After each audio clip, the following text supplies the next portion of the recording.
day in and day out. It's tough. We turn to our special effects department to create the weather for us.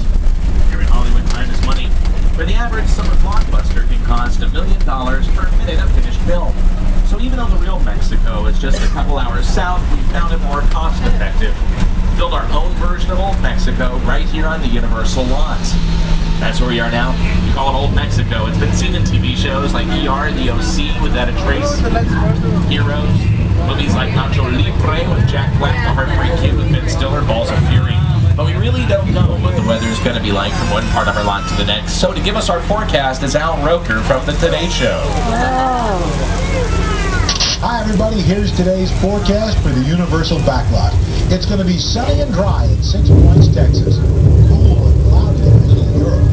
Expect snow and sleet on New York Street, and we've got a high chance of fog and precipitation for Skull Island, Amity Island, and Isla Nublar. That's your forecast for today. Now here's a look at what's going on in your neck of the lot. All right, let's see what's happening here. It looks like we have a flash flood warning, weather advisory. Not a moment too soon. There's a flash flood heading directly for the tram. Oh no, it's going this way!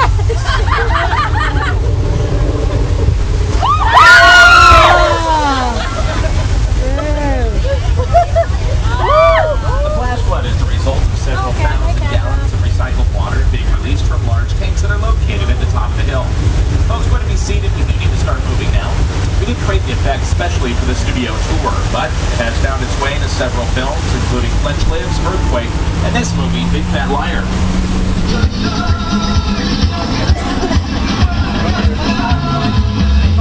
You can't outrun the wolf, kid! Yeah, we'll see about that. Hang on, funny posters!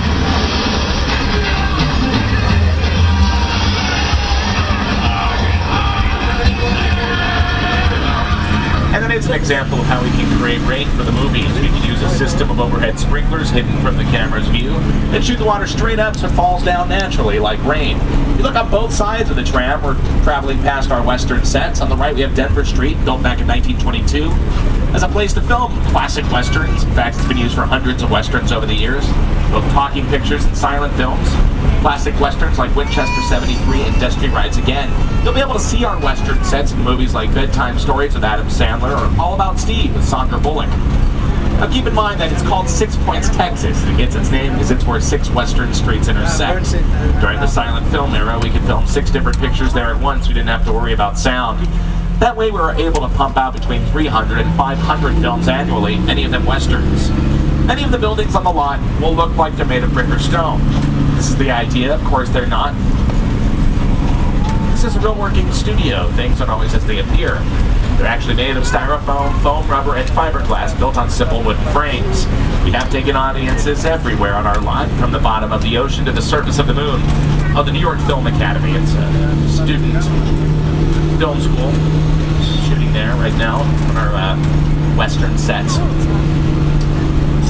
Now coming up on the left is a large cylinder. That's our underwater tank. It allows the camera crew and director to remain dry while we film up through the hatches from the outside of the tank and the actors inside.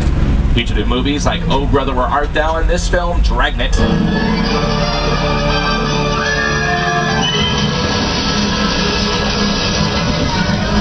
I found the snake! The asphalt road we're on now is the lunar surface Tom Hanks walked across in this dream sequence from Apollo 13. Now let's say you need a park. On your right, Hyde Park, Gorky Park, Griffith Park, any park you need. It was New York Central Park in The Last Producer with Burt Reynolds. We very easily disguised the backgrounds of our sets in post-production using matte paintings. Beyond that is a small body of water called Park Lake. Don't let the size of the sets fool you. Park Lake was the entire Pacific Ocean for the 1960s TV series McHale's Navy with Ernest Borgnine, where Mrs. Huber's ashes were scattered in season 1 of Desperate Housewives. Take a look here, where the creature lived in The Creature from the Black Lagoon. Norman Bates stashed his murder victims in Psycho. So by now you've gotten the idea that movies are based on illusions, and they are. There's no better example than King Kong, directed by Peter Jackson. Although much of the film was created using computer graphics, Peter Jackson developed large-scale miniatures called bigatures to ground the film in real life. Actors are filmed against a blue screen, then digitally deposited into the bigatures. Over 800 of these environments were created for King Kong. So what does a bigature look like? We're now going to show you. But to do that, we have to take you down into this lagoon. In a moment, you'll be surrounded on 3 sides by water.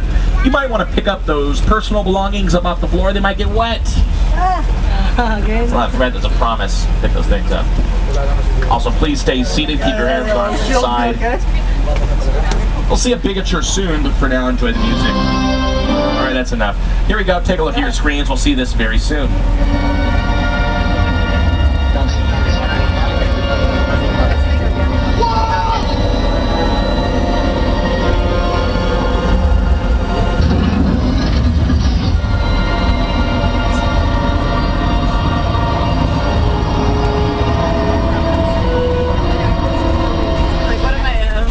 Get a great sea level view of the bigature here on the left.